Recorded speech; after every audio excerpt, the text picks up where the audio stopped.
السلام عليكم ورحمة الله وبركاته.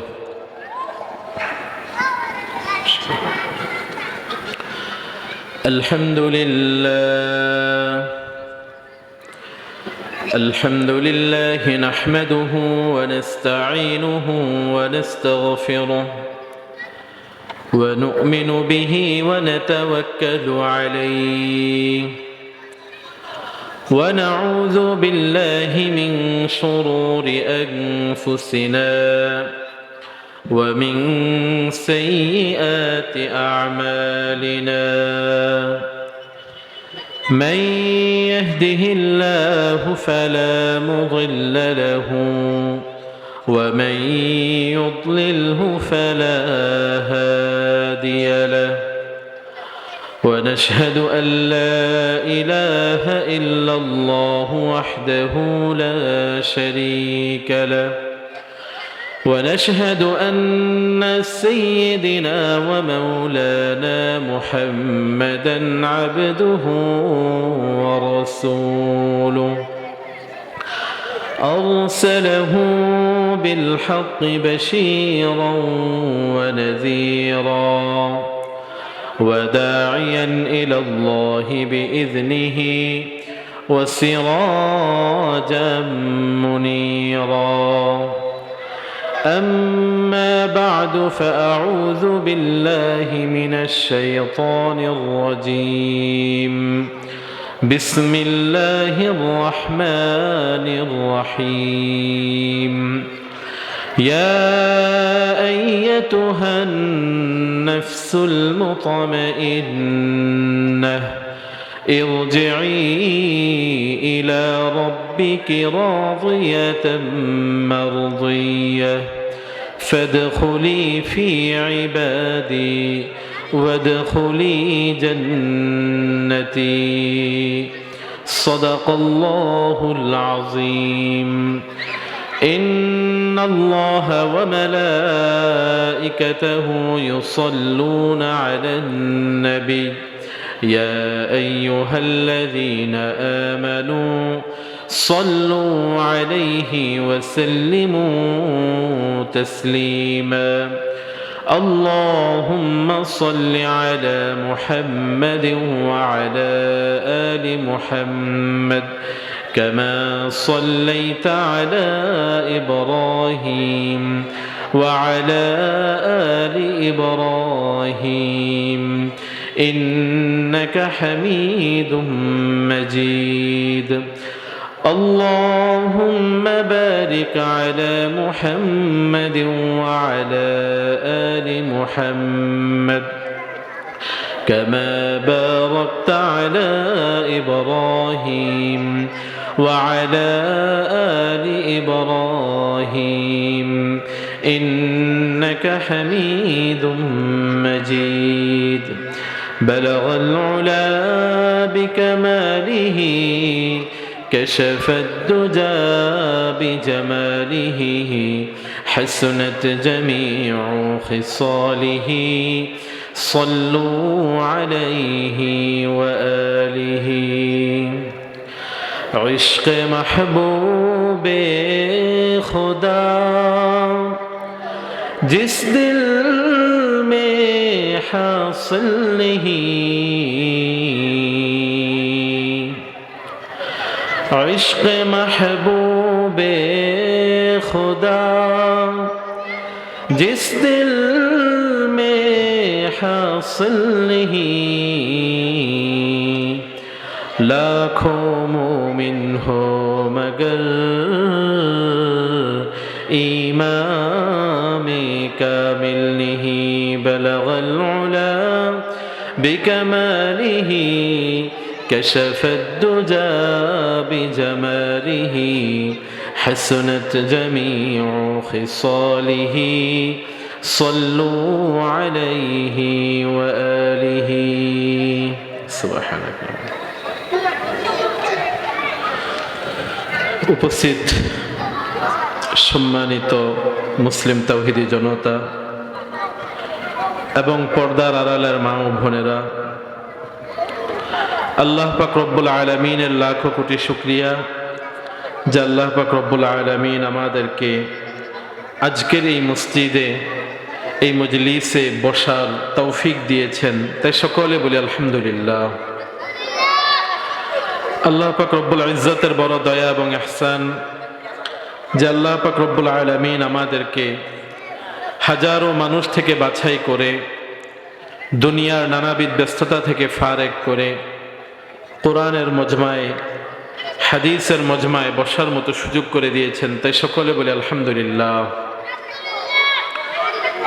এই মজলিসের গুরুত্ব কতটুকু হাদিসের মধ্যে রয়েছে যে ফেরেশতাগণ যখন পৃথিবীতে চতুর্দিকে টহল দিতে থাকে, তো যেই জায়গার মধ্যে জমিনের যেই অংশের মধ্যে কোনো মজলিস বসে, যেই মজলিসের মধ্যে কোরআনের সুন্নাহের আলোচনা হয়, আল্লাহ পাক রব্বুল আলামিনের হামদের আলোচনা হয়, তো ফেরেশতাগণ ওই এলাকাটাকে ঘেরাও করে নেয়। হাদিসের ভাষায় হাফাত আলাইহিমুল মালাইকা ওয়া গাশিয়াতহুমুর রাহমা, যে এর চারপাশে ফেরেশতারা বেষ্টনী দিয়ে দাঁড়ায়, আল্লাহ পাক রব্বুল আলামিনের রহমতের দরিয়ার মধ্যে ঢেউ ওঠে এবং সেই জায়গার উপর সাকিনা নাজিল হয়। আরেক হাদিসের মধ্যে রয়েছে যেই মজলিসের মধ্যে দ্বীনের কোনো আলোচনা হয়, মজলিস ফিকহিন শব্দ, যেই মজলিসের মধ্যে কোরআন হাদিসের কোনো একটা ফিকহ নিয়ে আলোচনা হয়, সেই মজলিসটা 60 বৎসর ইবাদত করা থেকে উত্তম। তা আল্লাহ পাক রব্বুল আলামিন আমাদেরকে নানাবিধ ব্যস্ততা থেকে ফারেক করে এই মজলিসে আসার বসার সুযোগ করে দিয়েছেন, তা আমরা অন্তর থেকে আবারও শুকরিয়া আদায় করে বলি আলহামদুলিল্লাহ। মুআজ্জাজ হাজিরিন, খুব সুপরিচিত একটা আয়াত নিয়েছি। আমাদের আজকের এই আয়াতের তাফসিরটাই আমাদের মূল প্রতিপাদ্য বিষয় হবে, এবং এই আয়াতের তাফসিরটা যদি আমরা প্রত্যেকে বুকে ধারণ করতে পারি, আল্লাহ পাক রব্বুল আলামিন আমাদের জন্য জান্নাতের রাস্তাটাকে সহজ করে দিবেন। যেই আয়াতটা তেলাওয়াত করেছি পবিত্র কালামুল্লাহর 30 নং পারার সূরাতুল ফজরের শেষ কয়েকটা আয়াত, আল্লাহ পাক রব্বুল আলামিন এই আয়াতের জরিয়ায় পৃথিবীর মুমিন মুসলমানদেরকে আহ্বান করেন, ডাকেন, এবং এই মুমিন মুসলমানদেরকে এমন এক পথের প্রতি আকৃষ্ট করার ব্যাপার আল্লাহ পাক রব্বুল আলামিন বলেন, যেই পথটা আমাদের প্রত্যেকটা মুসলমান প্রত্যেকটা মুমিনের জন্য নাজাতের পথ এবং আমাদের মুক্তির পথ হবে। আল্লাহ পাক রব্বুল আলামিন আয়াতের মধ্যে বলেন, ইয়া আইয়াতুহান নাফসুল মুতমাইন্নাহ ইরজিই ইলা রাব্বিকি রাদিয়াতাম মারদিয়াহ ফাদখুলি ফি ইবাদি ওয়াদখুলি জান্নাতি। আল্লাহ পাক রব্বুল আলামিন মুমিনদেরকে ডাক দেন একটা সুন্দর নাম দিয়ে, বলেন ইয়া আইয়াতুহান নাফসুল মুতমাইন্নাহ। আল্লাহ পাক রব্বুল আলামিন বলেন, ও নফসে মুতমাইন্নার অধিকারীগণ, ইয়া আইয়াতুহান নাফসুল মুতমাইন্নাহ ইরজিই ইলা রাব্বিকি রাদিয়াতাম মারদিয়া। আল্লাহ পাক রব্বুল আলামিন বলেন, ইরজিই, এমন পথে তোমরা ফিরত আসো, ইলা রাব্বিকি রাদিয়াতাম মারদিয়া, এমন পথ যেই পথের মধ্যে আল্লাহ পাক রব্বুল আলামিন নিজে খুশি, যে পথের অনুসারী যারা তাদের উপর আল্লাহ পাক রব্বুল আলামিন পরিপূর্ণ সন্তুষ্ট। মুআজ্জাজ হাজিরিন, আমাদের মূল আলোচনার বিষয় হলো যে মূলত নফসে মুতমাইন্না কারা। কোরআনে কারীমের মধ্যে আল্লাহ পাক রব্বুল আলামিন যে নফসে মুতমাইন্না বলেছেন, এর শাব্দিক অর্থ একরকম, পারিভাষিক অর্থ আরেক রকম। শাব্দিক অর্থ কি? আল্লাহ পাক রব্বুল আলামিন বলেন নফসে মুতমাইন্না অর্থাৎ এমন ব্যক্তি যার আত্মিক প্রশান্তি রয়েছে। মূলত আত্মিক প্রশান্তি, এটাকে নফসে মুতমাইন্না বলে।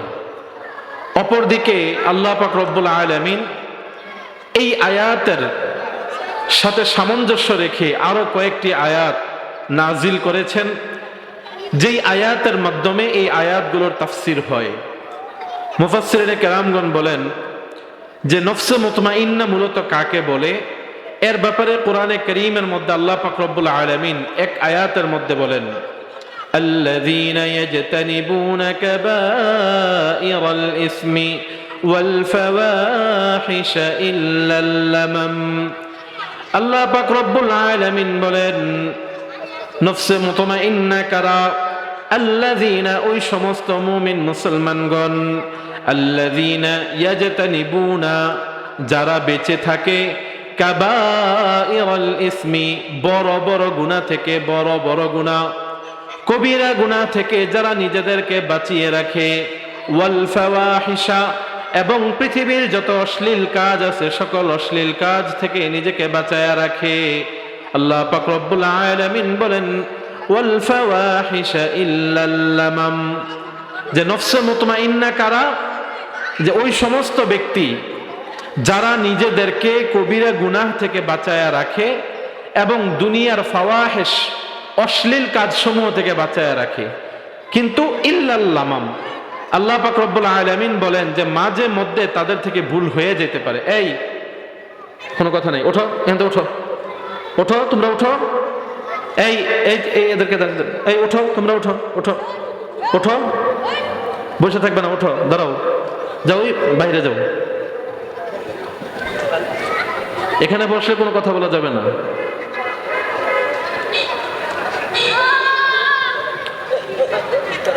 আল্লাহ পাক রব্বুল আলামিন নফসে মুতমাইন্না কাকে বলে, এর সমর্থবোধক এই নফসে মুতমাইন্না কাকে বলে এই কথাটা তাফসীর করে আরেকটা আয়াত, যে আয়াতের মধ্যে আল্লাহ পাক রব্বুল আলামিন বলেন আল্লাযীনা ইয়াজতানিবুনা, ওই সমস্ত মুমিন মুসলমানগণ, ইয়াজতানিবুনা যারা বেঁচে থাকে, কাবাইরাল ইসমি বড় বড় গুনাহ থেকে, ওয়াল ফাওয়াহিশা এবং অশ্লীল কাজকর্ম থেকে, ইল্লাল লামাম আল্লাহ পাক রব্বুল আলামিন এখানে ফুরসত দেন, একটু সুযোগ করে দিচ্ছেন কি, যে নিজেকে তো বড় বড় গুনাহ থেকে অবশ্যই বাঁচাবে, ইল্লাল লামাম মাঝে মধ্যে পদস্খলন হয়ে যাবে।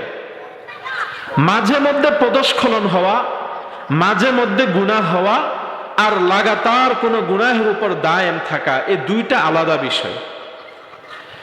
একটা হলো যে আপনি প্রতিনিয়ত গুনাহ করেন, যখনই সুযোগ পান মোবাইলের মধ্যে ভিডিও দেখেন, নাটক দেখেন, সিনেমা দেখেন, এবং এটাকে আপনি কোনো গুনাহ মনে করেন না। কি বলেন, আছে না নাই? মোবাইল হাতে নেন, নাটক দেখেন, সিনেমা দেখেন, প্রতিনিয়ত দেখেন, কিন্তু এটাকে আপনার কাছে গুনাহ কখনোই মনে হয় না। এই ধরনের গুনার কথা আল্লাহ বলেন নাই। ইল্লাল লামাম দ্বারা উদ্দেশ্য কি?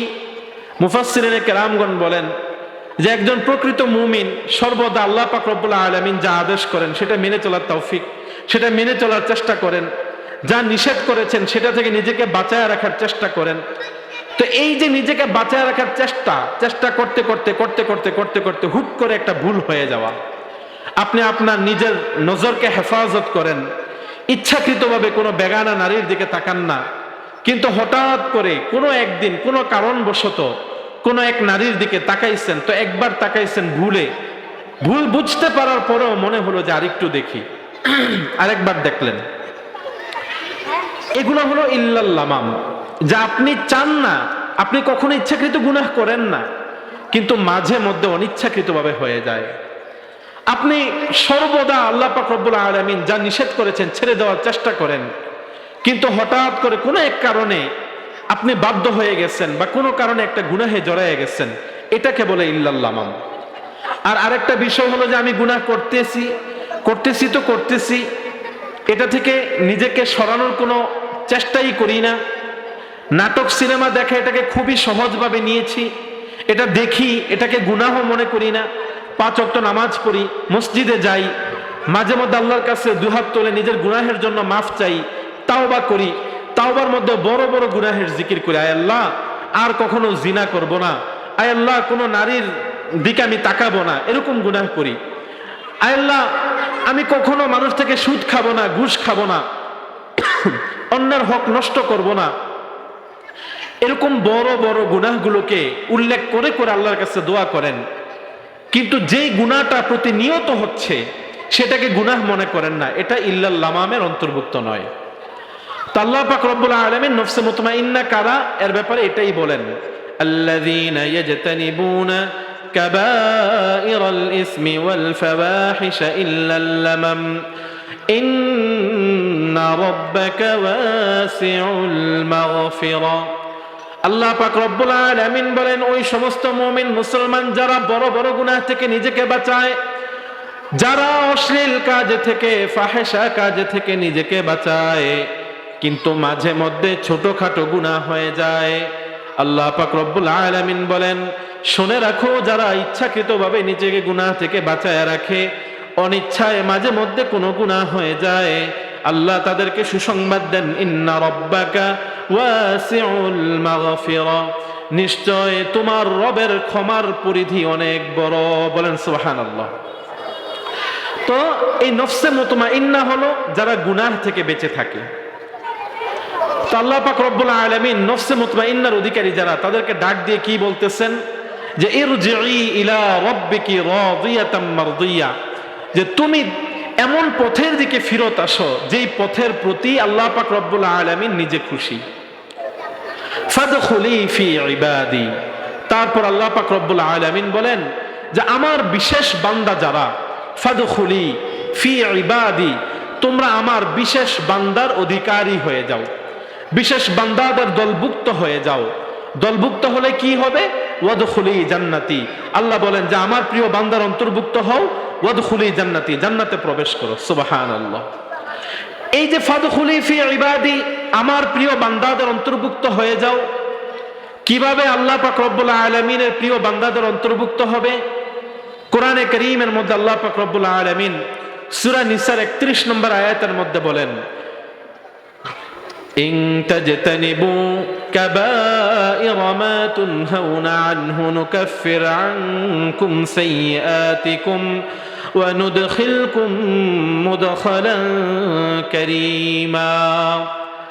আল্লাহ পাক রব্বুল আলামিন বলেন, ও মুমিন মুসলমানগণ, ইন তাজতানিবু, যদি তুমি তোমার নিজেকে বাঁচায়া রাখো, কাবাইরা মা তুনহাউনা আনহু, ওই সমস্ত বড় বড় বিষয়ে, যে বিষয়গুলোকে আল্লাহ পাক রব্বুল আলামিন শরীয়তের মধ্যে নিষিদ্ধ করেছেন, হারাম করেছেন, যেই বিষয়গুলোকে রাসূলুল্লাহ সাল্লাল্লাহু আলাইহি ওয়াসাল্লাম ছেড়ে দিতে বলেছেন, যদি তুমি তোমার নিজেকে ওই সমস্ত গুনাহ থেকে তোমার নিজেকে বাঁচায়া রাখো, মা তুনহাউনা আনহু নুকাফির আনকুম সাইয়্যাতিকুম, আল্লাহ পাক রব্বুল আলামিন বলেন, এই যে তুমি তোমার নিজেকে গুনাহ থেকে বাঁচায়া রাখলা, এর প্রতিদানে আমি তোমার জীবনের সব গুনাহ খাতাগুলো মাফ করে দিব।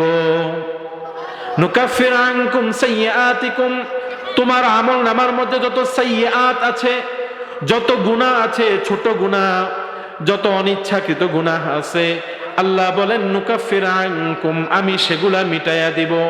ওয়া নুদখিলকুম মুদখালান কারীমা, আল্লাহ পাক রব্বুল আলামিন বলেন, যদি তুমি গুনাহ ছেড়ে দাও, গুনাহ ছেড়ে দেওয়ার কারণে তোমাকে দুইটা পুরস্কারে পুরস্কৃত করা হবে। এক নাম্বার পুরস্কার হলো তোমার আমল নামার মধ্যে যত গুনাহ খাতা আছে, আমি রব সব গুনাহগুলোকে মিটাইয়া দিব। আর দুই নাম্বার পুরস্কার কি? আল্লাহ পাক রব্বুল আলামিন বলেন, ওয়া নুদখিলকুম মুদখালান কারীমা, আমি তোমাদেরকে মুদখালান কারীমা, সম্মানের জায়গার মধ্যে তোমাকে দাখিল করাবো। সুবহানাল্লাহ। এখানে মুফাসসিরগণ এই নুদখিলকুম মুদখালান কারীমা এর তাফসীর করতে গিয়ে বলেন, যেখানে আল্লাহ পাক রব্বুল আলামিন নুদখিলকুম মুদখালান কারীমা, এই যে মুদখালান কারীমা, সম্মানিত জায়গা। সম্মানিত জায়গা কোন জিনিস? যেমন আমরা যখন কোনো বড় সভার মধ্যে যাই, যখন কোনো বড় সেমিনারের মধ্যে যাই, তো এই সেমিনারের মধ্যে হাজার হাজার লাখ লাখ মানুষ থাকে। তো বলেন তো, এই যে লাখ লাখ মানুষ যে জায়গায় থাকে, ওইটা মূল্যবান নাকি স্টেজটা বেশি মূল্যবান? বলেন তো। অবশ্যই স্টেজ মূল্যবান। তে নুদখালান কারীমা, হাজার হাজার বান্দা আছে, লাখ লাখ বান্দা আছে পৃথিবীতে, এই সব বান্দার মধ্যে আল্লাহ পাক রব্বুল আলামিন বলতেছেন যে তুমি যদি তোমার নিজের গুনাহকে ছেড়ে দাও, যদি তুমি আল্লাহ যা নিষেধ করেছেন এটাকে তুমি পরিত্যাগ করো, তাহলে তোমাকে 2 নাম্বার পুরস্কার আমি এটাই দিব যে আমি তোমাকে একটা সম্মানিত জায়গার মধ্যে দাখিল করাবো। মুফাসসিরিনে কেরামগণ বলেন এই সম্মানিত জায়গাই হলো ফাদখুলি ফি ইবাদি, আমার খাস বান্দা যারা, এই খাস বান্দার অন্তর্ভুক্ত আল্লাহ পাক রব্বুল আলামিন করে দিবেন। এখন প্রশ্ন হলো এখানে আল্লাহ পাক রব্বুল আলামিন কয়েকটা আয়াতের মধ্যেই তো বললেন, প্রথম যে আয়াতটা আল্লাযীনা ইয়াজতানিবুনা কাবাইরাল ইসম, আল্লাহ পাক রব্বুল আলামিন বলেছেন যারা বড় বড় গুনাহকে ছেড়ে দেয়, ওয়াল ফাওয়াহিশ অশ্লীল কাজগুলোকে পরিত্যাগ করে। আবার এখানে বলেছেন ইন তাজতানিবু কাবাইরা মা তুনহাউন, যদি তুমি বড় বড় গুনাহগুলোকে ছেড়ে দাও তাহলে আল্লাহ এখানে 2টা পুরস্কারের ঘোষণা করেছেন। আবার ওখানে বলতেছেন ফাদখুলি ফি ইবাদি, যদি তুমি গুনাহগুলোকে ছেড়ে দিতে পারো তাহলে তুমি আমার খাস বান্দাদের অন্তর্ভুক্ত হয়ে যাও। ওয়াদখুলি জান্নাতি, জান্নাতে প্রবেশ করো। এখন প্রশ্ন একটা জায়গায় এসে ঠেকে যায় যে গুনাহটা ছাড়বো কিভাবে? গুনাহ কেউ ইচ্ছাকৃত করতে চায় না, কেউ ইচ্ছাকৃতভাবে সুদে জড়িত হইতে চায় না, কেউ চায় না মানুষ জানুক যে সে গুনাহগার, কেউ চায় না যে মানুষ তাকে বলুক যে সে জিনাখোর, সে জিনাকারী। মানুষ তো চায় গুনাহ ছেড়ে দিতে, কিন্তু আল্লাহ পাক রব্বুল আলামিন এই যে 2টা পথ বের করে দিয়েছেন, একটা হলো যে যারা জান্নাতি পথে চলে, আরেকটা হলো যারা জাহান্নামী পথে চলে। একটা হলো যারা মুমিন মুজনিব মুত্তাকি, আরেকটা হলো যারা জাহান্নামের পথে চলে মুজরিম, যারা ফাসিক ফুজ্জার।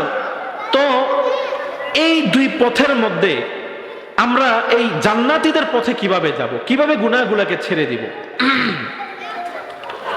এই গুনাহ ছাড়ার বিষয়টা যদি আমরা নিজেরা আত্মস্থ করতে পারি তাহলে অবশ্যই ইনশাআল্লাহ আমাদের জীবন থেকে গুনাহ চলে যাবে। উলামায়ে কেরাম এই যে বলে মানুষকে যে গুনাহ ছেড়ে দিতে হবে, ছাড়তে হবে, আর গুনাহ ছাড়ার জন্য কি করতে হবে, তো উলামায়ে কেরামগণ বলেন যে একজন শায়েখের কাছে যেতে হবে, একজন পীর বুজুর্গকে ধরতে হবে, তার পরামর্শক্রমে জীবন থেকে গুনাহকে ছাড়তে হবে। তো এই পরামর্শের প্রেক্ষিতে আপনি যে একজন বুজুর্গের কাছে গেলেন, একজন আলেমের কাছে গেলেন, তো ওই আলেম আপনাকে কি পরামর্শ দিবে? ইনশাআল্লাহ আজকে আলোচনা হবে এটা, যে আমরা গুনাহটা ছাড়বো কিভাবে, গুনাহ ছাড়ার সহজ রাস্তা কোনটা।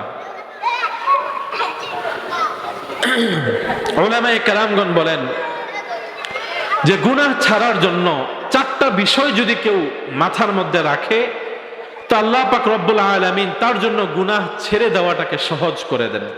কয়টা বিষয় বলেন? 4টা বিষয়। 1 নাম্বার কি? উলামায়ে কেরামগণ বলেন যে 1 নাম্বার গুনাহ ছাড়ার ক্ষেত্রে সর্বপ্রথম সহযোগী হবে যদি আপনি এই কথাটা দিলের মধ্যে বসায় নিতে পারেন যে এই পৃথিবীতে আমি আমার ছোট্ট জীবনে এই যে বড় বড় বিপদে পড়ি, বড় বড় বিপদ মাথার উপর আপতিত হয়, বড় বড় অসুস্থতা আসে, কেন আসে? যদি আপনি এটা মেনে নিতে পারেন যে আমার গুনাহের কারণে আসে, তো উলামায়ে কেরামগণ বলেন যে গুনাহ ছাড়াটা সহজ হয়ে যাবে। কিভাবে? কোরআনে কারীমের মধ্যে আল্লাহ পাক রব্বুল আলামিন বলেন ওয়ামা আসাবাকুম মিন মুসিবাতিন فبما كسبت أيديكم ويعفو عن كثير। আল্লাহ পাক রব্বুল আলামিন বলেন ও মুমিন মুসলমানগণ, ওয়ামা আসাবাকুম মিন মুসিবা, তোমার জীবনে যত বালা মুসিবত আসে, যত বিপদে তুমি আপতিত হও, ওয়ামা আসাবাকুম মিন মুসিবাতিন ফাবিমা কাসাবাত আইদিকুম, আল্লাহ পাক রব্বুল আলামিন বলেন তোমার জীবনে তুমি যত বড় বড় বিপদে আপতিত হও, এই সকল বিপদ তুমি নিজে কামাই করো। বিমা কাসাবাত আইদিকুম, কোরআনের মধ্যে আল্লাহ স্পষ্ট বলে দিচ্ছেন আপনি একজন সুস্থ মানুষ, ভালো মানুষ, সুন্দর চলাফেরা করতেছেন, কোনো সমস্যা নাই, হঠাৎ করে একদিন দেখলেন যে মারাত্মক পেট ব্যথা। কিসের ব্যথা?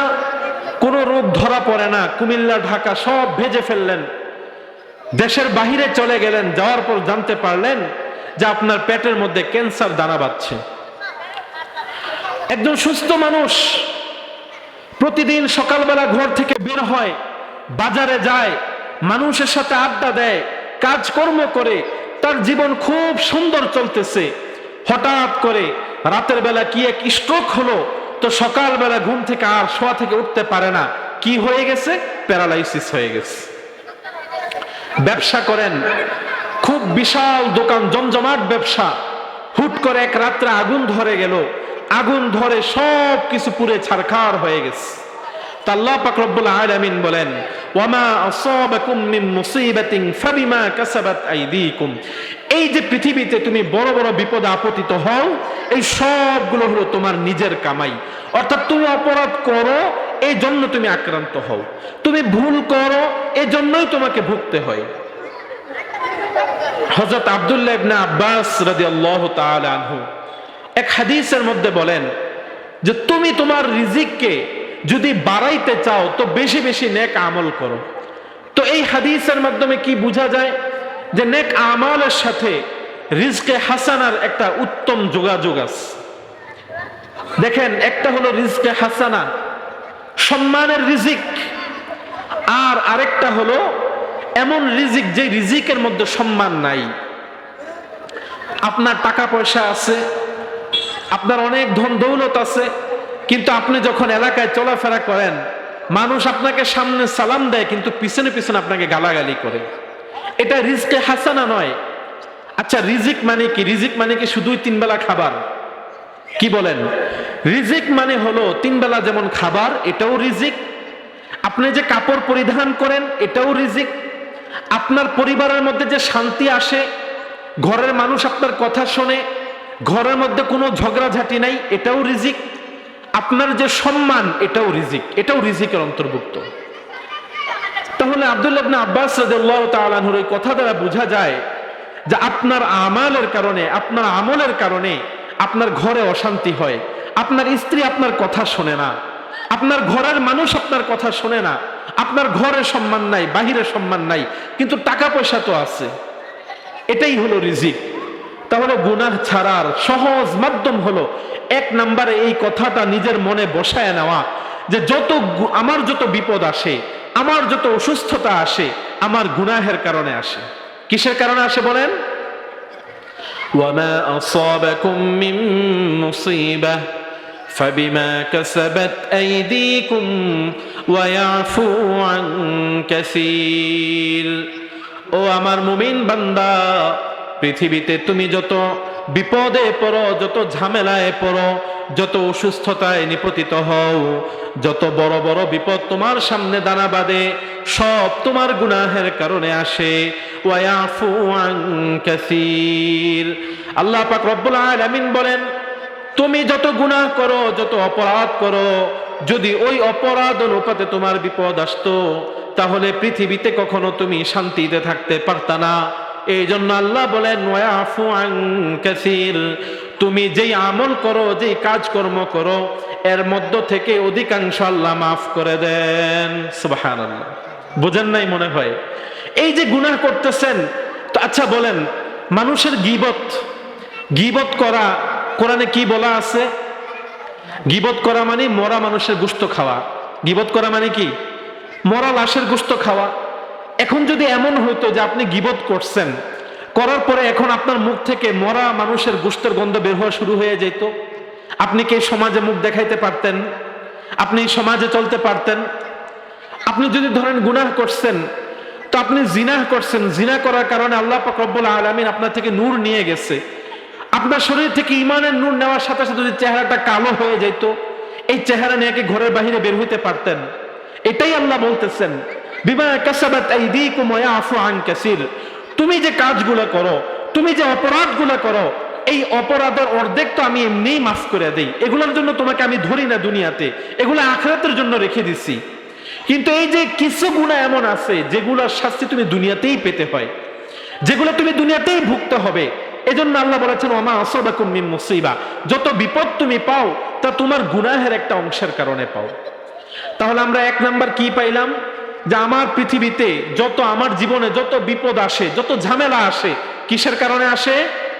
যে আমি আমার অপরাধের কারণে, আমার গুনাহের কারণে আমি অভাবে পড়ে গেছি। দোকানে ব্যবসা ভালো হচ্ছে না, বলেন আমি যে গুনাহ করি, এই রাত্রেবেলা যে শুয়ে শুয়ে আমি নাটক সিনেমা দেখি, এর কারণে আল্লাহ আমাকে এই শাস্তিটা দিচ্ছেন। আপনি অসুস্থ হয়ে গেছেন, লাখ লাখ টাকা চলে যাচ্ছে, মনের মধ্যে বসায় আনেন যে আমি নিষ্ঘাত কোনো গুনাহ করেছি, যে গুনাহের শাস্তি আল্লাহ আমাকে দুনিয়াতেই দিচ্ছেন। তাহলে গুনাহের কারণে মানুষের কি আসে? বিপদ বালা মুসিবত আসে। এই কথাটা মনে থাকলে পৃথিবীতে গুনাহের প্রতি অনীহা তৈরি হবে। কি তৈরি হবে বলেন? অনীহা তৈরি হবে। 2 নাম্বার প্রেসক্রিপশন, গুনাহ ছাড়া সহজ রাস্তা কি? 2 নাম্বার প্রেসক্রিপশন হলো, গুনাহ ছাড়া সহজ রাস্তা হলো আল্লাহ ওয়ালাদের সাথে থাকা। কার সাথে থাকা বলেন? আল্লাহ পাক রব্বুল আলামিন বলেন, ইয়া আইয়ুহাল্লাযীনা আমানুত্তাকুল্লাহ ওয়া কুনু মা'আস সাদিকিন। আল্লাহ পাক রব্বুল আলামিন বলেন, ও ঈমানদারগণ, ইত্তাকুল্লাহ, তোমরা আল্লাহকে ভয় করো, ওয়া কুনু মা'আস সাদিকিন, আর তুমি যারা সাদিকিন, যারা সত্যবাদী, যারা সত্যের পথে চলে, তাদের সঙ্গী হয়ে যাও। সুবহানাল্লাহ। 2 নাম্বার গুনাহ ছাড়ার 2 নাম্বার প্রেসক্রিপশন কি বলেন? আল্লাহ ওয়ালাদের সাথে থাকা। এই যে আল্লাহ কোরআনে বললেন, ইয়া আইয়ুহাল্লাযীনা আমানুত্তাকুল্লাহ, আল্লাহকে ভয় করো, ওয়া কুনু মা'আস সাদিকিন, সত্যবাদীদের সাথে থাকো। এই 2টা শব্দের মধ্যে পার্থক্য, সম্পর্ক আছে না নাই বলেন?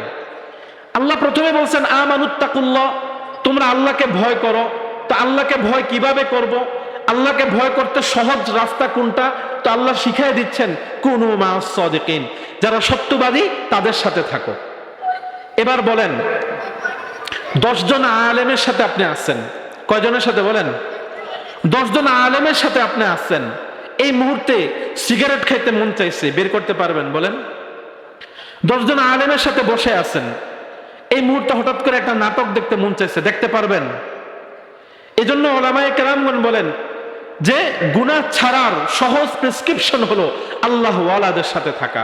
আপনি তাবলিগে যান 10 দিনের, এই 10 দিনের তাবলিগের মধ্যে দেখবেন কোনো গীবত নাই, কোনো মিথ্যা নাই, সিগারেট খাওয়ার সময় নাই, টিভি দেখার সময় নাই, দোকানে বসে মানুষের দোষ তালাশ করার সময় নাই, অন্যের হক নষ্ট করার সময় নাই।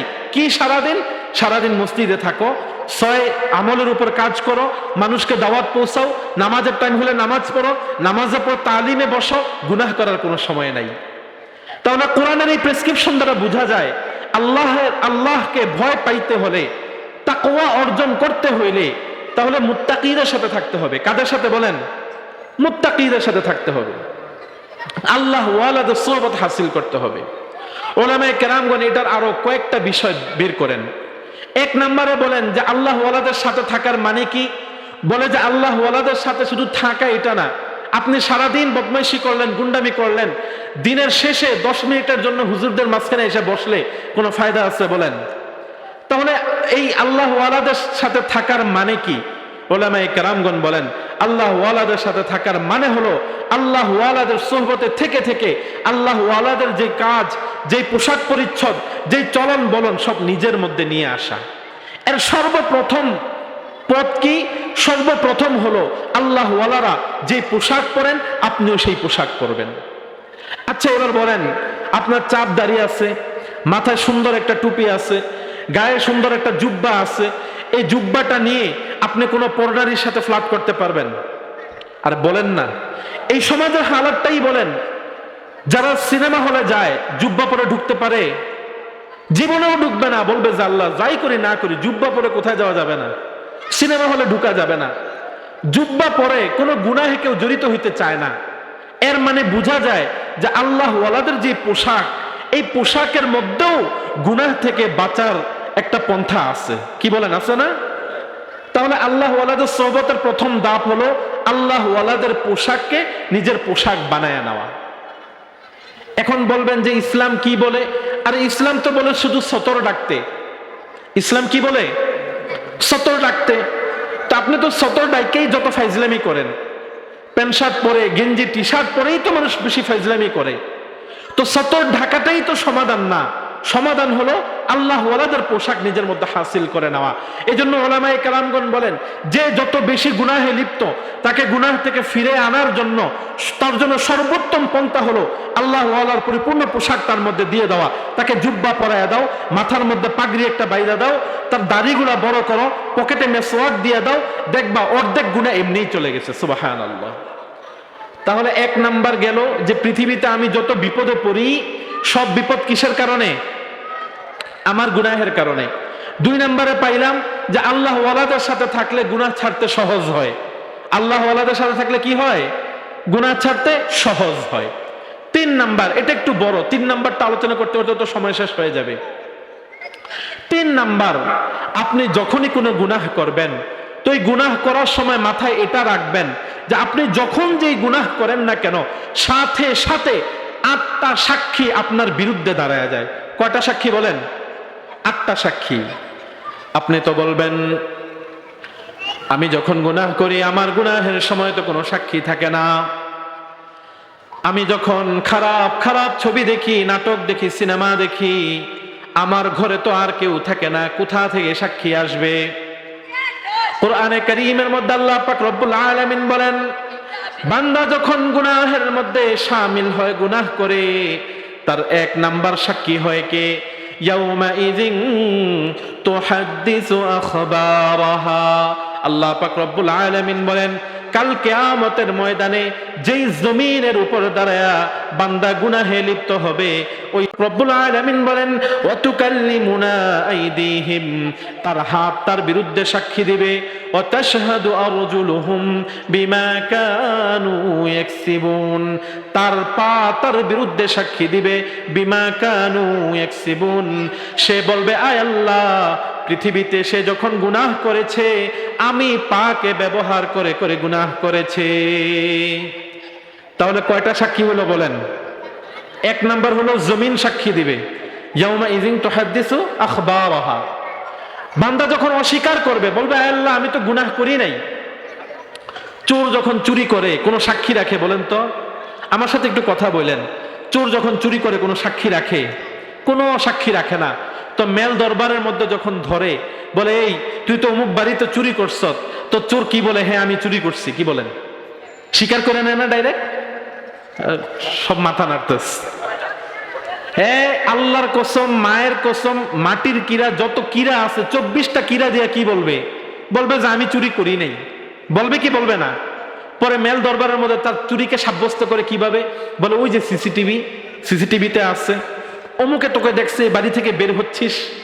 এভাবে মানুষ প্রমাণ একসাথে করে। তা আল্লাহ পাক রব্বুল আলামিন বলেন, বান্দাকে যখন প্রথম ধরা হবে যে তুমি এই গুনাহটা করছো, প্রথম ধাপেই বান্দা বলবে আল্লাহ আমি এই গুনাহ করি নাই। তা আল্লাহ পাক রব্বুল আলামিন বলেন, আল ইয়াউমা নাখতিমু আলা আফওয়াহিহিম ওয়া তুকাল্লিমুনা আইদিহিম ওয়া তাশহাদু আরজুলুহুম বিমা কানু ইয়াকসিবুন।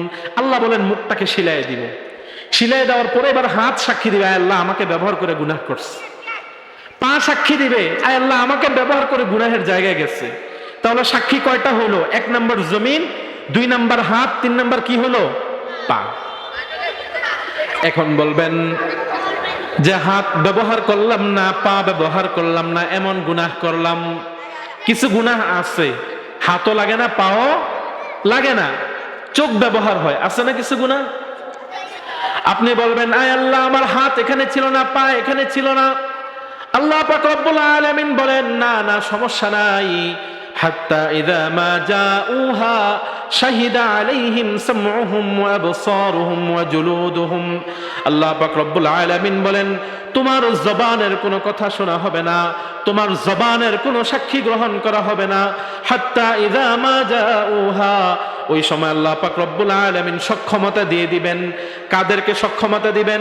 শাহিদা আলাইহিম সামউহুম, বান্দার কান বান্দার বিরুদ্ধে সাক্ষী দিবে, ও আল্লাহ আমাকে ব্যবহার করে সে গান শুনেছে, আমাকে ব্যবহার করে সে গীবতের মধ্যে অন্তর্ভুক্ত হয়েছে। আল্লাহ আমি কানকে ব্যবহার করে সে অশ্লীল কথা শুনেছে, অশ্লীল আলোচনা শুনেছে, গান বাজনা শুনেছে, পরের দোষ শুনেছে, কান এসে বিচার দিবে। আল্লাহ বলেন এখানেই শেষ না, হাত্তা ইযা মা জাউহা শাহিদা আলাইহিম সামউহুম ওয়া আবসারুহুম, কানের যখন সাক্ষী শেষ হয়ে যাবে এবার চোখ এসে সাক্ষী দেওয়া শুরু করবে, আয় আল্লাহ আমাকে দিয়ে সে এই গুনাহ করেছে, ওই গুনাহ করেছে। সাক্ষী কয়টা হলো বলেন? 5টা। কয়টা হলো? 1 নাম্বার জমিন, 2 নাম্বার হাত, 3 নাম্বার পা, 4 নাম্বার কান, 4 নাম্বার কি? 5 নাম্বার চোখ। চোখ এসে সাক্ষী দিবে। আচ্ছা, এই 5টা যেমন তেমন, এই 5টার জন্য কেউ কোনো কষ্ট করে না। আপনি পায়ের জন্য কোনো কষ্ট করেন? পা আলাদা কোনো যত্ন বেশি নেওয়া লাগে না, হাতেরও বেশি যত্ন নেওয়া লাগে না। চোখ কান সকালবেলা ঘুম থেকে উঠে মুখে একটা ঝাপটা পানি মারেন, শেষ। এর পরিচর্যা এখানেই শেষ। কিন্তু একটা সাক্ষী এমন আছে যেই সাক্ষীর জন্য আপনি পৃথিবীর যত আকাম আছে, যত গুনাহ আছে সব এই সাক্ষীটার জন্য করেন। কি বলেন তো সেটা? শরীরের চামড়া। কি বলেন? শরীরের চামড়া। এই পৃথিবীতে মানুষ যত গুনাহ করে তার 80% চামড়ার জন্য করে। কার জন্য বলেন? কোন মেয়ের জন্য পাগল হইছে তো ওই মেয়ের চামড়া সুন্দর। টাকা চুরি করে এসি লাগানোর জন্য, এসিটা কার জন্য? চামড়ার জন্য। কার জন্য বলেন? চামড়ার জন্য। এই চামড়ার জন্য মানুষ 80 থেকে 90% গুনাহ করে। আল্লাহ পাক রব্বুল আলামিন বলেন হাত্তা ইযা মা জাউহা শাহিদা আলাইহিম সামউহুম ওয়া আবসারুহুম ওয়া জুলুদুহুম। আল্লাহ পাক রব্বুল আলামিন বলেন হাত, পা, কান, চোখ যখন সব সাক্ষী শেষ হয়ে যাবে এবার তার শরীরের চামড়া তার বিরুদ্ধে সাক্ষী দেওয়া শুরু করে দিবে। এতক্ষণ পর্যন্ত বান্দার বেশি কষ্ট হবে না। যেই মাত্র চামড়া বান্দার বিরুদ্ধে সাক্ষ্য দিবে বান্দার দিলে বড় কষ্ট লেগে যাবে। আপনি যখন আপনার বাড়িতে একটা গরিব ছেলেকে আশ্রয় দেন, 3 বেলা খাবার খাওয়ান, খুব মনোযোগ দেন, তাকে খুব যত্নপাতি করেন, হঠাৎ করে যদি সে বেঈমানি করে কতটা কষ্ট লাগে।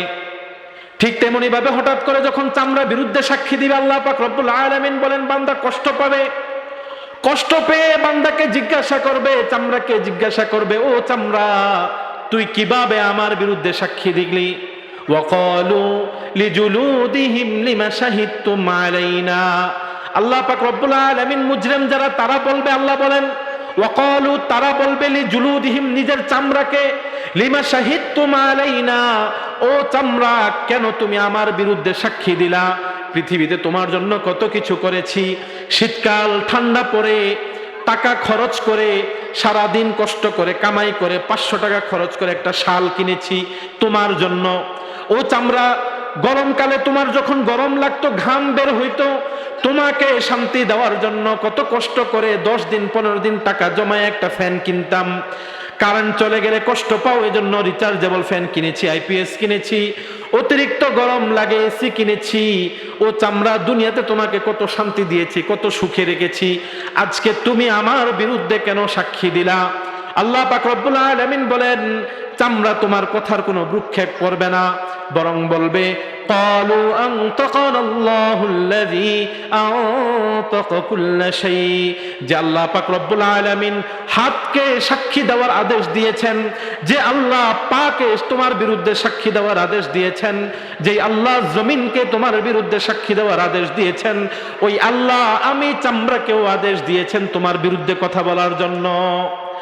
আল্লাহ পাক রব্বুল আলামিন বলেন সেই দিন এমন একটা পরিস্থিতি হবে, সেই দিন ফেরেশতারা সারিবদ্ধ হয়ে দাঁড়ায় থাকবে, ওয়াল মালাইকাতু সাফফা লা ইয়াতাকাল্লামুনা ইল্লা মান আযিনা লাহুর রহমান। আল্লাহ পাক রব্বুল আলামিন বলেন হাসরের ময়দানে এত ভয়ঙ্কর পরিস্থিতি হবে, সব চুপচাপ দাঁড়ায় থাকবে, নবীরাও দাঁড়ায় থাকবে, ফেরেশতারাও দাঁড়ায় থাকবে, কেউ কথা বলার সাহস করবে না। আল্লাহ বলেন লা ইয়াতাকাল্লামুনা ইল্লা মান আযিনা লাহুর রহমান। আল্লাহ যাকে কথা বলার আদেশ দিবেন শুধুমাত্র সেই কথা বলবে, ওয়া ক্বালা সাওয়াবা। আর যে জবান খুলবে সে কখনো মিথ্যা বলবে না। ক্বালা সাওয়াবা, আল্লাহর ভয়ে যেটা সত্য সেটাই তার মুখ থেকে বের হবে। সুবহানাল্লাহ। তাহলে কাল কিয়ামতের ময়দানে কয়টা সাক্ষী পাইলাম বলেন? এক নম্বরে জমিন, 2 নম্বরে হাত, 3 নম্বরে পা, 4 নম্বরে চোখ কান, 5 নম্বরে চোখ, 6 নম্বরে চামড়া। এবার এই 6টা জিনিস, এগুলো তো মোটামুটি বুঝলাম। 7 নম্বর সাক্ষী কি? ধরেন কোন ব্যাংকে গেছেন। আচ্ছা, আমাদের দেশে চুরি ডাকাতি হয় যে, কোন বাড়িতে চুরি ডাকাতি হয়? যেই বাড়িতে ধন সম্পদ বেশি ওই বাড়িতে চুরি ডাকাতি হয় না? আচ্ছা, এক একটা ব্যাংকে যে পরিমাণ টাকা থাকে ওই টাকা কি একটা বাড়িতে থাকা সম্ভব? তাহলে ব্যাংকে চুরি হয় না কেন? হয় খুবই কম। 2, 5, 7 বছরে দেখা গেছে 1-2টা চুরি হয়। কেন চুরি করে না? সহজ জবাব হলো যে ব্যাংকের মধ্যে অনেক সিসি ক্যামেরা লাগানো। কি লাগানো বলেন? চুরি করলে কি থেকে যাবে? সাক্ষী থেকে যাবে। যদি চুরি করি ধরা খায়া যাবে। এই ভয়ে মানুষ ব্যাংকে কি করতে যায় না? চুরি করতে যায় না।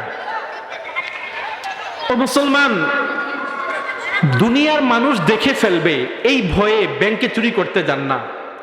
যেই বাড়িতে সিসি ক্যামেরা আছে, যেই বাড়ির মালিক খুব প্রভাবশালী, শক্তিশালী, খুব প্রভাব আছে, রাজনৈতিক নেতা, তার বাড়িতে চুরি করতে যায় না। কেন? যে একে তো সিসি ক্যামেরা আছে, দেখে ফেলবে। 2 নাম্বার, সে প্রভাবশালী ব্যক্তি, আমার জীবনটাই শেষ করে দিবে। তাহলে যদি এই ভয়টা মানুষের মধ্যে থাকে, তাহলে আল্লাহ পাক রব্বুল আলামিন সিসি ক্যামেরা তো তার সামনে যেটা আসে শুধু এইটা রেকর্ড করে। আল্লাহ পাক রব্বুল আলামিন পৃথিবীর কোন প্রান্তে কি হয় এটাকে জানেন না? কি বলেন? 7 নাম্বার, আল্লাহ পাক রব্বুল আলামিন বলেন, কিরামান কাতিবিন ইয়ালামুনা মা তাফআলুন। আল্লাহ পাক রব্বুল আলামিন বলেন, ও বান্দা, দুনিয়াতে তুমি গুনাহ করবা, গুনাহে লিপ্ত হইবা। গুনাহতে লিপ্ত হওয়ার আগে জেনে রাখো, কিরামান কাতিবিন, তোমার সাথে আমি 2টা সিসি ক্যামেরা দিয়ে দিয়েছি। কি দিয়ে দিয়েছি বলেন? কিরামান কাতিবিন মানে হলো সম্মানিত লেখক দ্বয়, যারা লেখালেখি করে। আল্লাহ পাক রব্বুল আলামিন বলেন, কিরামান কাতিবিন ইয়ালামুনা মা তাফআলুন। তোমার গুনাহের 7 নাম্বার সাক্ষী হলো আল্লাহ পাক রব্বুল আলামিন তোমার পাশে 2 জন ফেরেশতাকে নিযুক্ত করে দিয়েছেন। ইয়ালামুনা মা তাফআলুন, তুমি যখন যেই কাজ করো ফেরেশতার কোনো ইমোশন নাই, ফেরেশতার কোনো মায়া দয়া নাই, ফেরেশতার কোনো খাতির নাই, কোনো বন্ধুত্ব নাই। যখন দেখছে তুমি গুনাহ করতেছো তো সাথে সাথে ওই ফেরেশতা লিখে ফেলবে। যখন দেখতেছে তোমার জবান থেকে কথা বের হচ্ছে সাথে সাথে ফেরেশতা লিখে ফেলবে। আল্লাহ পাক রব্বুল আলামিন বলেন, মা ইয়ালফিযু মিন কাওলিন ইল্লা লাদাইহি রাকীবুন আতীদ। আল্লাহ পাক রব্বুল আলামিন বলেন, প্রত্যেক বান্দার কাছে আমি এমন কিরামান কাতিবিন, এমন ফেরেশতা বসায় রেখেছি, সে জবান থেকে যেই কথাটাই বের করে না কেন ওই ফেরেশতা সাথে সাথে কথাটা লিখে ফেলে। তাহলে সিসি ক্যামেরা আছে না নাই বলেন? শুধু অডিও না, ভিডিও রেকর্ড। কি বলেন? Video record. মা ইয়ালফিযু মিন কাওলিন ইল্লা লাদাইহি রাকীবুন আতীদ। আপনি যে জবান থেকে শব্দ বের করতেছেন প্রত্যেকটা শব্দ লেখা হচ্ছে। আপনি কথায় কথায় চবর্গীয় গালি দিয়ে ফেলছেন, আপনার অভ্যাস, আপনার এলাকার অভ্যাস, কিন্তু ফেরেশতারা এটা লিখে ফেলছে। আপনি বলবেন যে এটা তো সাধারণ গালি না। হাদিসের মধ্যে রয়েছে, সিবাবুল মুসলিমি ফুসুকুন, কোন মুসলমানকে গালি দাও এটা কি বলেন? কবিরা গুনাহ, ফাসিকি কাজ কারবার, কবিরা গুনাহ। আপনি একজনকে একটা গালি দিয়ে ফেলছেন, সেও মনে কষ্ট নিচ্ছে না, আপনিও সিরিয়াস ভাবে দেন নাই, কিন্তু আপনি গালিটা বের করছেন তো ফেরেশতার সাথে সাথে লিখে ফেলছে। ফেরেশতার সাথে সাথে লিখে ফেলছে। গুনাহ করতেছেন, অন্ধকার, কেউ দেখে না, ক্যামেরা নাই, মানুষ নাই, নীরব প্রান্তর, ফেরেশতা প্রত্যেকটা মুহূর্ত, প্রত্যেকটা সেকেন্ড খাতায় লিখে ফেলতেছে। কিরামান কাতিবিন ইয়ালামুনা মা তাফআলুন। এই 2 জন ফেরেশতা প্রতি মুহূর্তে, প্রতিটা কদমে, প্রতিটা সেকেন্ডে তুমি কি করতেছো প্রত্যেকটা বিষয় বিস্তারিত লিখে ফেলতেছেন। এই 7টা হলো সাক্ষী। এই 7টা কি বলেন? সাক্ষী। 8 নাম্বার, এটা শুধু সাক্ষী না, এটা একদিকে যেমন সাক্ষী, আরেক দিকে হলো ফায়সালা। আরেক দিকে কি বলেন? ফায়সালা। এই যে আপনার বিরুদ্ধে জমিন সাক্ষী দিল, পা সাক্ষী দিল, হাত সাক্ষী দিল, চোখ, কান, শরীরের চামড়া, কিরামান কাতিবিন সব সাক্ষী দিল। এই সব সাক্ষীগুলোকে একটা লিপিবদ্ধ করা হবে। আমরা যখন আদালতে রায় হয়, আদালতে কোনো মামলা করলে রায় হয় না, তো রায় কি 10 পৃষ্ঠা হয় নাকি 1 থেকে 2 লাইন হয়? রায় হয় 1 থেকে 2 লাইন। আর এই যে 15-16 পৃষ্ঠার নথিপত্র, এগুলো হলো আপনার অপরাধের ফিরিস্তি। এগুলা গায়ে গেছে যে অমুক সময় এই কাজ করছে, অমুক সময় এই ভুল করেছে, সব লিখে ফেলছে। তো শেষে কি করে একটা রায় দিয়ে দেয়। আল্লাহ পাক রব্বুল আলামিন কোরআনে কারীমের মধ্যে বলেন, ওয়া উযিআল কিতাব ফাতারাল মুজরিমিনা মুশফিকিনা মিম্মা ফীহি ওয়া ইয়াকুলুনা ইয়া ওয়াইলাতানা মা লিহাযাল কিতাব লা ইউগাদিরু সগীরাতাও ওয়ালা কাবীরাতান ইল্লা আহসাহা। আল্লাহ পাক রব্বুল আলামিন বলেন, কাল কিয়ামতের ময়দানে যখন তোমার বিরুদ্ধে পা সাক্ষী দিবে, হাত সাক্ষী দিবে, জমিন সাক্ষী দিবে, চামড়া সাক্ষী দিবে, কিরামান কাতিবিন সাক্ষী দিবে, সব সাক্ষী যখন শেষ হয়ে যাবে তখন তোমাকে কিতাব প্রদান করা হবে।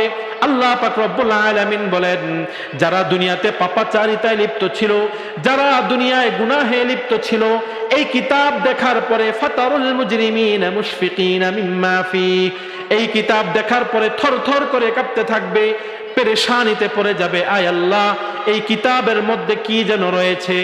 ইয়া ওয়াইলাতানা মা লিহাযাল কিতাব।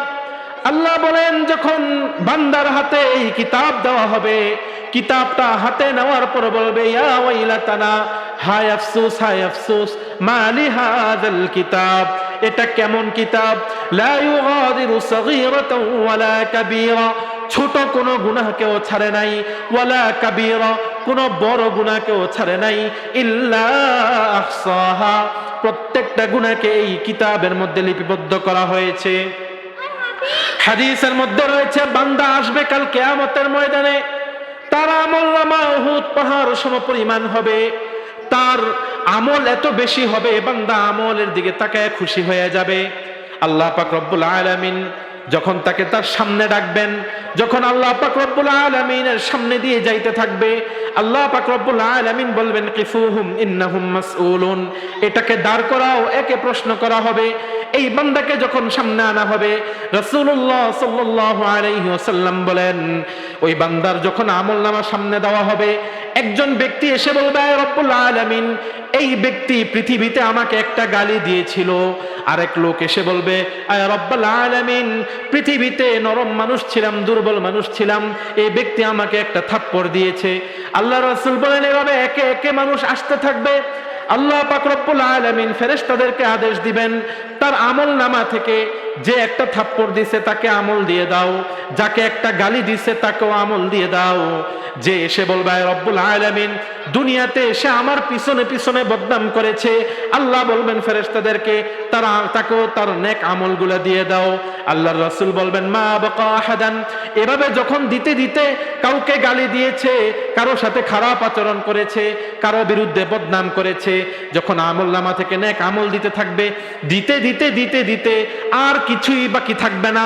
আল্লাহর রাসূল সাল্লাল্লাহু আলাইহি ওয়াসাল্লাম বলেন, এই ব্যক্তি হলো মুফলিস, দেউলিয়া। এই ব্যক্তি অনেক আমল নিয়ে এসেছিল, কিন্তু আজকে আর কোনো আমল নাই, তার আমলনামার মধ্যে এখন শুধু গুনাহ আর গুনাহ। আল্লাহ পাক রব্বুল আলামিন বলেন, ফাতারুল মুজরিমিনা মুশফিকিনা মিম্মা ফীহি ওয়া ইয়াকুলুনা ইয়া ওয়াইলাতানা মা লিহাযাল কিতাব লা ইউগাদিরু সগীরাতাও ওয়ালা কাবীরাতান ইল্লা আহসাহা। এই পাহাড় সম পরিমাণ আমল নিয়ে এসে যখন আমলনামা হাতে নিবে, হাতে নেওয়ার পর দেখবে, কিরে আমার নেক আমলগুলা কই গেল?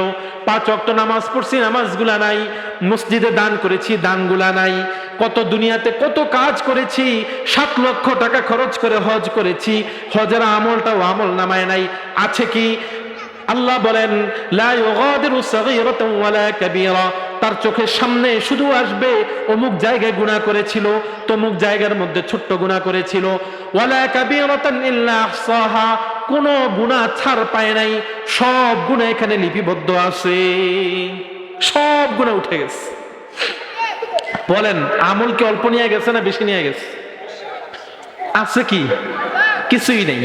এটাই হলো 8 নাম্বার, যে কিতাব দেওয়া হবে, যারা বদকার, যারা মুজরিম, তাদেরকে বাম দিকে দেওয়া হবে। আচ্ছা, বাম দিকে কিভাবে দিবে? আব্দুল্লাহ ইবনে আব্বাস রাদিয়াল্লাহু তাআলা আনহু বলেন যে যাদেরকে বাম হাতে আমলনামা দেওয়া হবে তাদের হাত সামনে রেখে দিবে না। কোথায় রেখে দিবে না বলেন? পিছনে দিবে। পিছনে পিছনে কিভাবে দিলে? তাফসীর ইবনে আব্বাসের মধ্যে স্পষ্ট করে সূরা হাক্কার তাফসীরের মধ্যে লিখেছেন যে আল্লাহ পাক রব্বুল আলামিন আদেশ দিবেন, তখন বান্দার বাম হাতটাকে এই বুক ছিদ্র করে বুকের ভিতর দিয়ে নিয়ে পিছন দিয়ে নিয়ে তারপরে হাতের মধ্যে কি দিবেন? আমলনামা দিবেন। কিভাবে দিবেন বলেন?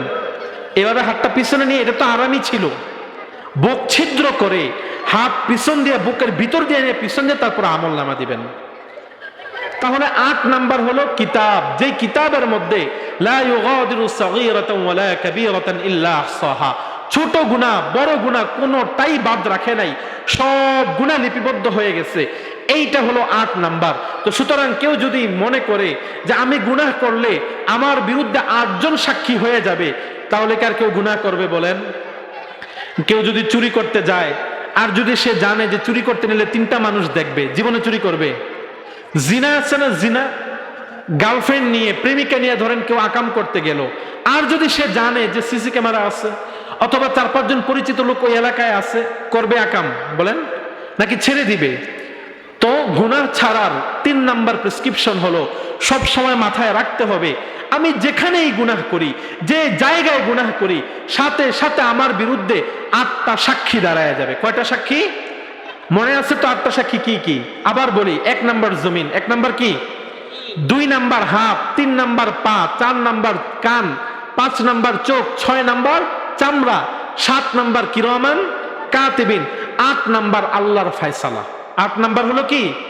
আল্লাহর ফয়সালা। এই 8টা কথা মাথায় রাখলে গুনাহ ছেড়ে দেওয়া সহজ হবে। তাহলে গুনাহ ছেড়ে দেওয়ার জন্য 3 নাম্বার বললাম, 4 নাম্বার গুনাহ ছেড়ে দেওয়ার প্রেসক্রিপশন। উলামায়ে কেরামগণ বলেন যে গুনাহ ছাড়ার জন্য সর্বশেষ এবং সবচেয়ে বেশি ফলদায়ক হলো যে মৃত্যুর কথা স্মরণ করা। কি স্মরণ করা বলেন? মৃত্যুর কথা স্মরণ করা। আল্লাহ পাক রব্বুল আলামিন কোরআনে কারীমের মধ্যে বলেন, কুল্লু নাফসিন যায়িকাতুল মাউত, পৃথিবীতে প্রত্যেক প্রাণী, যেই প্রাণীটা পৃথিবীতে এসেছে ওই প্রত্যেকটা প্রাণীকে মৃত্যুবরণ করতে হবে।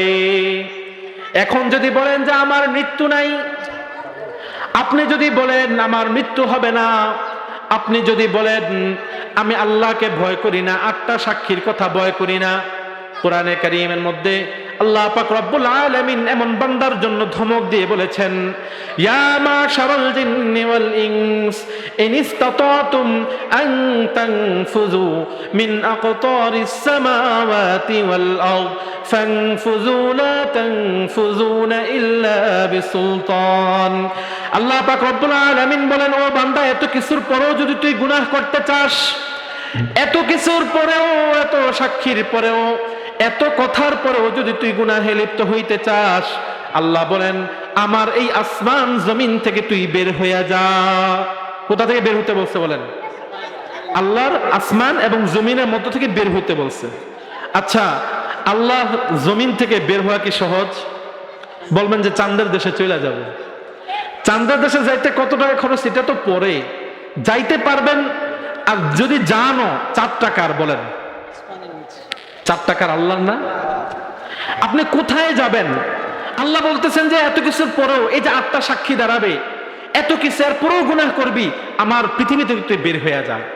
আল্লাহ বলেন ফানফুযু লা তানফুযুনা ইল্লা বিসুলতান। আমার পৃথিবী থেকে বের হওয়ার জন্য যেই শক্তি প্রয়োজন, আরে বান্দা তুই এতই দুর্বল, সেই শক্তিটাও তোর মধ্যে নাই।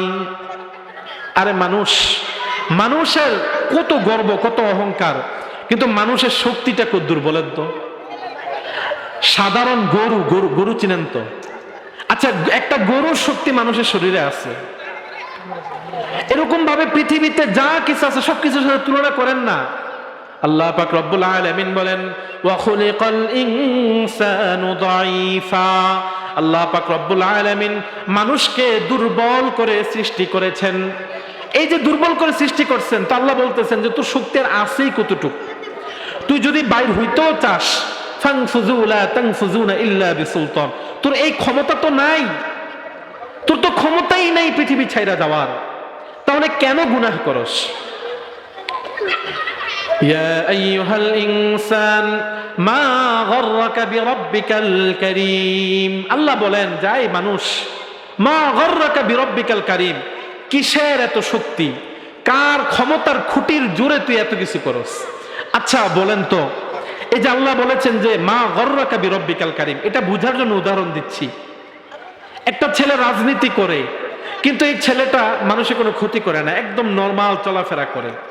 হঠাৎ করে দেখলেন এই যেই ছেলেটা বিগত 10 বছর শান্ত ছিল, একদম শান্তশিষ্ট ভদ্র, মানুষকে সালাম দিয়ে কথা বলতো, মুরব্বীদেরকে দেখলে তাজিম করত, হঠাৎ করে দেখেন এই বেটা এখন সব জায়গায় মাতব্বরি করে, রিক্সাওয়ালার গায়ে হাত তোলে, গরিব মানুষকে ধমকায়, মানুষকে অপমান করে। তো মানুষ হঠাৎ করে চিন্তা করে, কিরে বিগত 10 বছরের ছেলেটা এত ভদ্র ছিল, শান্তশিষ্ট ছিল, হঠাৎ করে এমন কেন হয়ে গেল, এত খারাপ আচরণ কেন করে? তো দেখা যায় যে পিছনে একজন নেতার হাত আছে। কার হাত আছে বলেন? একজন নেতার হাত আছে। নেতা বলছে তোর যা মনে চায় কর, তুই জেলে গেলেও আমি আছি। তো বান্দা এটারে বলে খুঁটির জোর। এটাকে কি বলে? খুঁটির জোর। আচ্ছা, এটা না হয় পৃথিবীতে চলে, আমি গরিব মানুষ, আমি দুর্বল মানুষ, আমার সাথে সে লাগছে, এখন নেতা তাকে সাপোর্ট দিচ্ছে, আমি না হয় নেতার সাথে পারবো না, এই জন্য সে পার পেয়ে গেল। তো আল্লাহ বলতেছেন মা গররাকা বিরাব্বিকাল কারীম, পৃথিবীতে তো তুই তার সাথে লাগোস যার সাথে তুই পারবি। বোঝেন নাই মনে হয়? আপনার জমিন নিয়ে ঝামেলা এমপি সাহেবের সাথে, তো এমপি সাহেব আপনারা ডাকছে, আপনি এমপি সাহেবের সামনে যায় কি বলেন?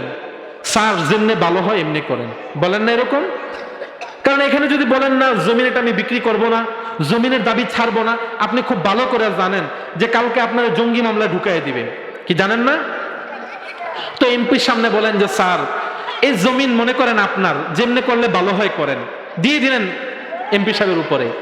পক্ষান্তরে ধরেন এমন এক ব্যক্তির সাথে আপনার জমি নিয়ে ঝামেলা, আপনি মোটামুটি একটা সরকারি চাকরি করেন, বা সরকারি চাকরি করেন না, ছোটখাটো ব্যবসা আছে, কটা টাকা পয়সা আছে, আর আপনার জমির ঝামেলা এমন ব্যক্তির সাথে যে ধরেন মাটি কাটে, মজদুর, ছেড়ে দিবেন? কথা বলে না, ছেড়ে দেয় নাকি তার পুরো এলাকা ছেড়ে করে ফেলে?